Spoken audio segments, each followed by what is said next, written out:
እንደምን አላችሁ እንደምን ቆያችሁ ውድ ቤተሰቦቼ ዲያቆን ኃይለ ሚካኤል ነኝ። ዛሬ ለየት ባለ ቪዲዮ መጥቻለሁ። ይህ ትልቁ ቻናል ነው። ሰብስክራይብ ካላደረጋችሁ ሰብስክራይብ አድርጉ። እስቲ ቪዲዮን ተመልከቱና እንዲህ አይነት ቪዲዮዎች ይቀጥሉ የምትሉ ከሆነ መቀጥል ይሆናል። እንደዚህ አይነት ኮንቴንት ትንሽ ወደ ኋላ ሄደን ቆየት ያሉ ቪዲዮዎችን ሪአክት እናደርጋለን። እጅግ በጣም አስተማሪ ጠቃሚ ነው ብለው ይላኩልኝ ነው የመጋቢ አዲስ እሸቱ አለማየሁ ከ5 ዓመት በፊት በአርቲስት ቲቪ ላይ ቀርበው ንግግር ያደረጉት ነው። ቀልድም ሳቅም እጅግ በጣም አንድ ላይ ተዋዛበት ነው ብለውኛልና እሱን ሪአክት እናደርጋለን። እስከ ፍጻሜ እስቲ ተከታተሉ፣ አብረን እንመልከት። እኔም አልተመለከትኩም፣ እስቲ እንመልከት። ያውላችሁ አርቲስት ቲቪ ላይ ነው የምገኘው። ኦኬ ሂር ዊ ጎ።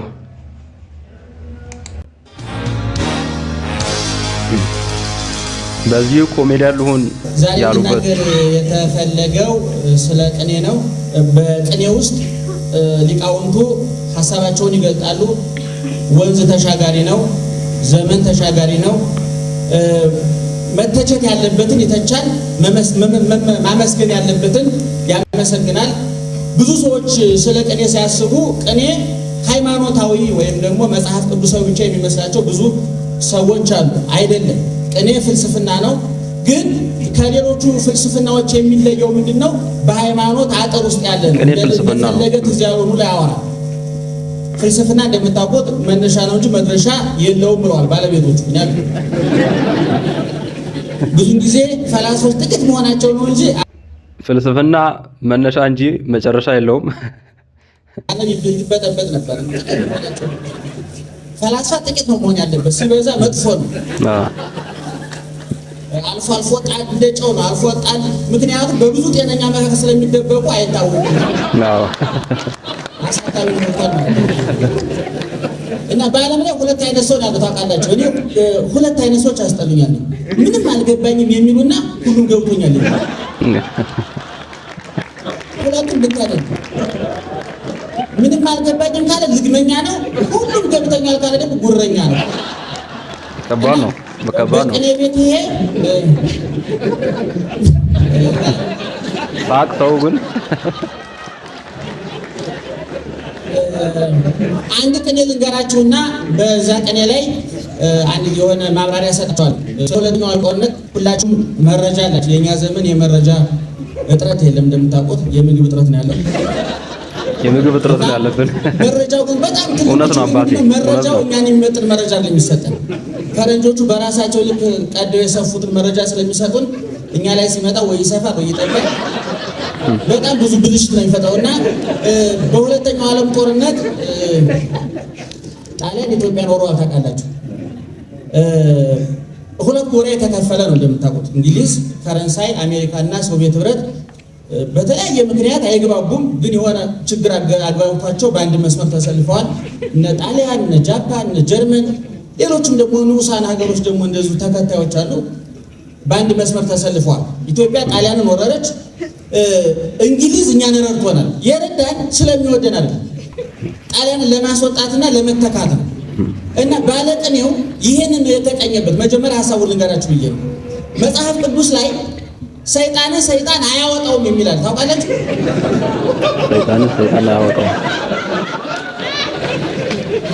ሰምታችኋል?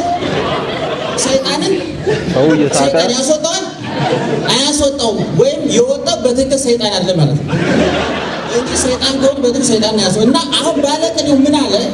ተወለጠ ይዘተ ጽፈ በልሳነ ርህብት ዮናኒ ብሂለ እይትካል ለሰይጣን አውጥወተ ሰይጣን ተቃራኒ መገብታ አጥን ግጣር ለፈሞ እስመክሩ አውጥወቶ ለሰይጣን መስሎኒ። ምን ማለት ነው? ባጭሩ ሰውን ነግሬያቸዋለሁ። እንግሊዝና ጣሊያን አይዋደዱም። ያልተዋደዱት ግን እንግሊዝኛን ለመርዳት ስለፈለጋል። እንግሊዝ ጣሊያንን አስወጥቶ እኛ በእኛ ላይ ለማደር ነው። እንግዲህ መደበኛውን ሰይጣን አውጥቶ ሌላ ምክትል ሰይጣን ማስተዳደር እና ሊቁ ምንድን ነው የሚለው? እንግሊዝ ጣሊያን ያስወጣው እንዴት አድርጎ አስወጣው? ወነስ ሰይጣን ሊያስወጣው አይችልም ብሎ ነበር ወንጌል። አሁን ግን ተገለበጠ። ሰይጣን ያስወጣው ቻለ ነው።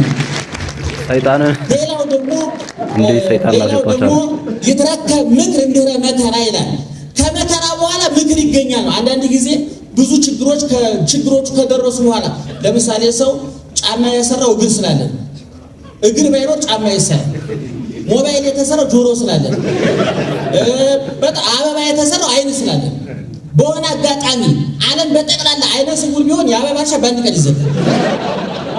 ምክንያቱም አበባ ላይ የአይን ምግብ ነው። ምንም ለምሳሌ አፍንጫ ከስራ ውጭ ቢሆን የሽቶፋ የፈረንሳይ የሱዳን ባሽቶ ምክንያቱም ችግሩ ከተገኘ በኋላ ነው መፍትሄ የሚገኘው ማለት ነው። አንዳንድ ጊዜ ከዚህ ካገቡ በኋላ ጥናት የሚጀምሩ ሰዎች አሉ። ከምርጫ በኋላ የሚቀሰቅሱ ማለት ነው። ካገቡ በኋላ ጥናት የሚጀምሩ አሉ። ከምርጫ በኋላ ቅስቀሳ የሚያደርጉ አሉ። ዋው የሚገርም አገላለጽ። ሰው ግን እንዴት አያችሁት? ሰውን በስማ ሊያሰማን አልቻለም።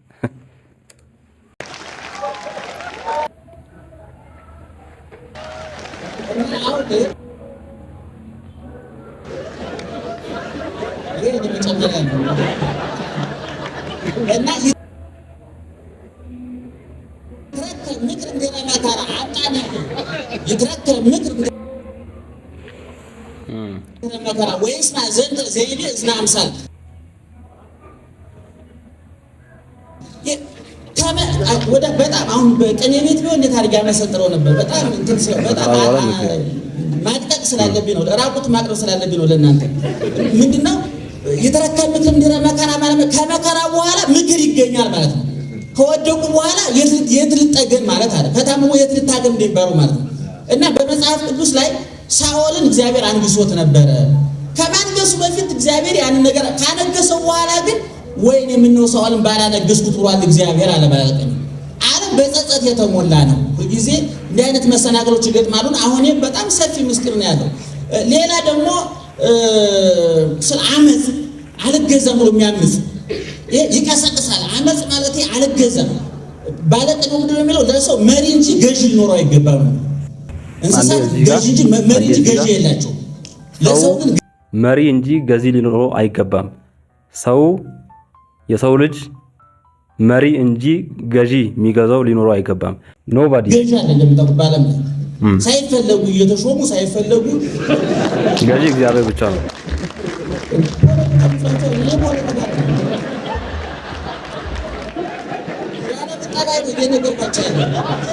ሰው ተከተጋለ ምን አለ ቦኑ ተአምር ከመይት ቀነው ለበረድ በረድ ወመብረቅ ለመብረቅ ለምን ትውጡ ተሰይጦት ከበወር ብሲ ሩሩ ብሲ ለብሲ ሩሩ ዓለም ህይወቱ ዘሐለቅ ወሰማያቱ ይተደደ ደመና መቃብር ሙት በእዮር ዘሃሎ አምላከ እዮር ምጡቅ ዘይፈትህ ሀጠ ወይፈትህ በጻድቅ እስና አምጣነ ጽጌ ዓለም ሰርጸ መደላዋን አይጹብ ጽባህ ተሰርጽ ወሰርከ ተወድም። አሁን የምድሮ የሚለው የተገፋውን ሰው የሚመክረው ሰው አንተ ሰው በገንዘብ ለሰው የምትገዛው በረዶውን በረዶ ሲገዛው አይተታቃለህ ወይ?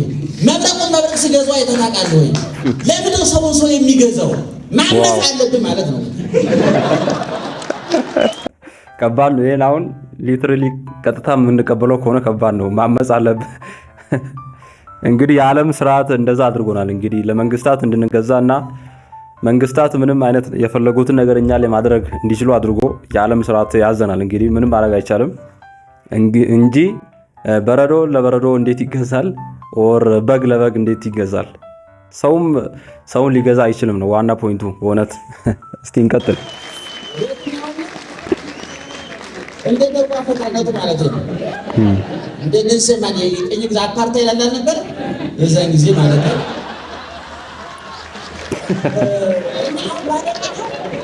ይህን የተናገረው በዚህ ውስጥ ሊያስተላልፍ የፈለገበት ምንድነው?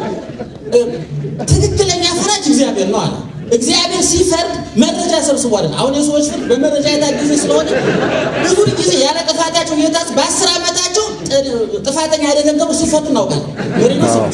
እግዚአብሔር ግን ከ10 ዓመት በኋላ በስተት የፈረዱ በያለው ሰው አልነበረም፣ የለም፣ የሚገርመው አይኖርም።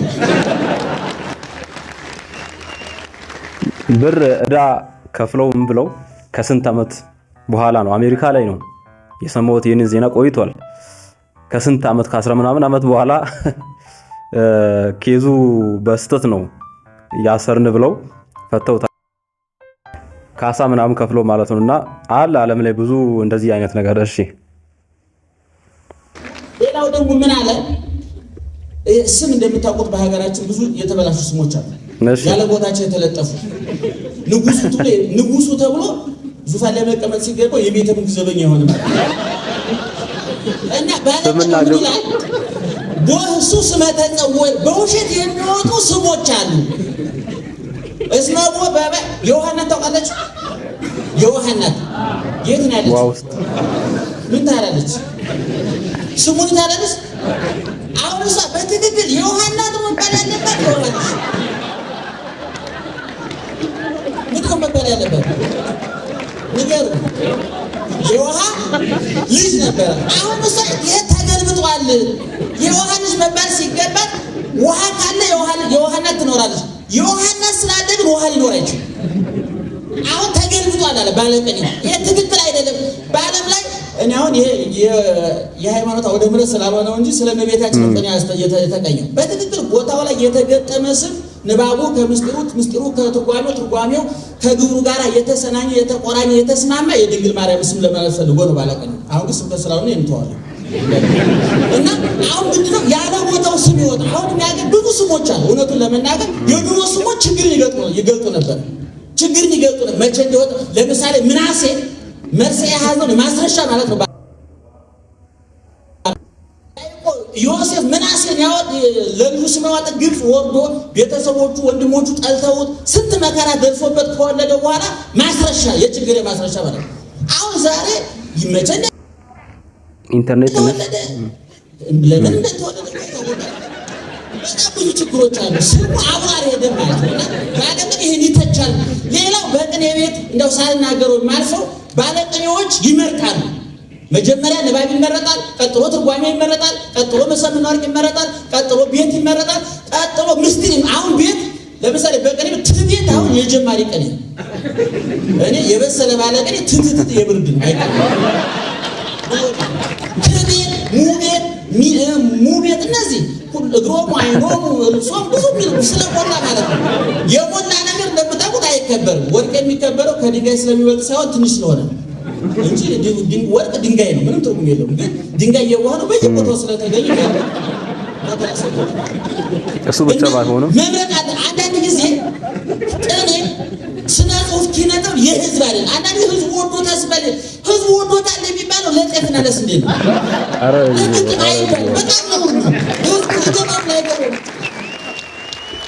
ህዝብ ወዶታል ማለት ለጤፍና ለስንዴ ነው። እኔ አንድ ትልቅ ባለቅኔ ድሮ ይባላል ጎንደር ተቀኝተው ሲወጡ አንደኛውን ቢጤ ዝም ብሎ ከተራበዳ ማድነቅ የሚወዱ ሰዎች አሉ። ለምን እንዳደነቋችሁ መጠየቅ አለባችሁ። እና ሰውዬው የኔታ እንደው ዛሬ ጥቅም የተቀኙ አላችሁ ብቻ እንደው እንጂ ምኑን ተቀኙ አንተ ተሰማኝ።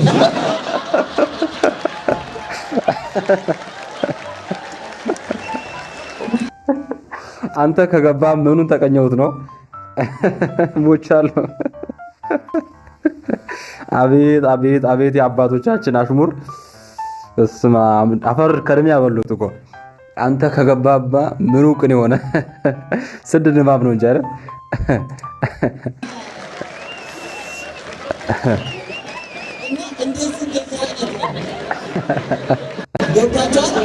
በጣም በጣም ሰው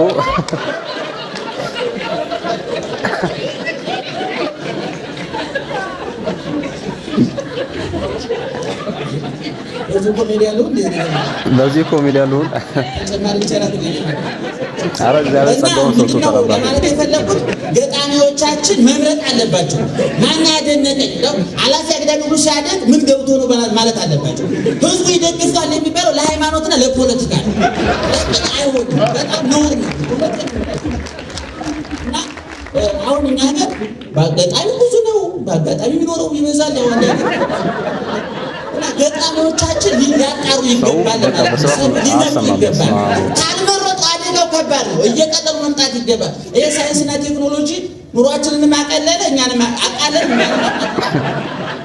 አቀለለ ኑሯችንን አቃለለና መረጃው ሳይንስና አሁን ብዙዎቹ ግጥሞች እንደ መጥፎ ሴት ወጥ አድረው ጅጅ የሚሆኑ ግን አድረው የማይገኙ ወደው የሚጠፉ ዘፈኖች ሰምታችሁን? የዘፈን አልወድም እኔ እምነት የሚከለክለኛል። በሬዲዮ ይሰማል። አንድ ሰሞን ምድሩ በቃ ሰማይና ምድር ተደበላልቆ በማግስቱ እንዴት እንደ ጥቅምት አበባ የት እንደሚገቡ አይታወቅም። ስለማይታሰስ ሳይቦኩ እየተጋገሩ እና ባለቅኔዎች ሳታቦኩ አትጋግሩ ሳታቦኩ አታሳርሩ። እና ይሄ ፕሮግራም ጥሩ ነው በእውነት ህዝቡ ጆሮ ተከፍቷል ማለት ነው። አያችሁ በጣም ቀላል አይደል። አሁን ስንት ሰው ጠጅ ቤት ሞልቷል በአሁኑ ሰዓት፣ ስንት ሰው ድራፍት ቤት ሞልቷል። እናንተ ግን ጥማታቸው የኪነ ጥበብ ስለሆነ በነገራችን ላይ ማየት የተሳነው አይደለም። አይነ ስውር ነኝ። አይነ ስውር ማየት የተሳነው አይባልም። አይነ ስውር ማለት የበረንዳውን አጥፍቶ የሳሩን ያበራ ማለት ነው።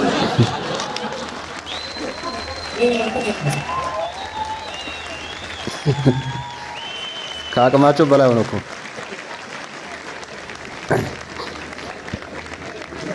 አንዳንድ ጊዜ አይነ ስውራ ነው እኛም የቤታችንን እየተሰማ ነው መሰለኝ። አይነ ስውራ ይባል አይነ ስውራ አይን ነው። አይኑ ወደ ውስጥ የገባ ማለት ነው። አምፖል የተቃጠለበት እንጂ መብራት የሄደበት ማለት ነው። አቤት አገላለጽ።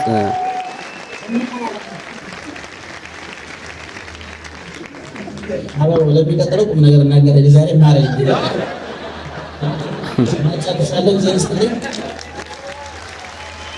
እግዚአብሔር ይጠብቅልን አባታችንን። ህዝቡ በቃ ሊያስወራቸው አልቻለም። ሳቅና ሳቅ ብቻ ነው። አባታችን ቁም ነገርን ከቀልድ እያዋዙ በመናገር የሚታወቁ አባት ናቸው። የቅኔ ሊቅ ናቸው። እንደምታውቁት መጋቢ አዲስም ናቸው። ብዙ ቁም ነገሮችን እንዳገኛችሁ እርግጠኛ ነኝ። እጅግ በጣም ደስ ይል ነበር። እንዲህ አይነት ፕሮግራሞች ይቀጥሉ። ከዚህ በፊት ያሉ ቪዲዮዎችን እየጎለጎልን እናውጣ፣ እንስራ፣ እንዲ ሪያክት እናድርግ ምትሉ ከሆነ ምትሉ ከሆነ ኮሜንት ላይ አሳውቁኝ። እንደ አዲስ ነው፣ ለመጀመሪያ ጊዜ ነው። እንግዲህ ሐሳብ አስተያየታችሁንም በቪዲዮ ላይ አስቀምጡልኝ። ውድ ቤተሰቦቼ አባታችን እንዲጠብቅልን ሰብስክራይብ ካላደረጋችሁ ሰብስክራይብ አድርጉ። ዲያቆን ኃይለ ሚካኤል ነበርኩ። በቀጣይ እግዚአብሔር በሰላም ያገናኛል።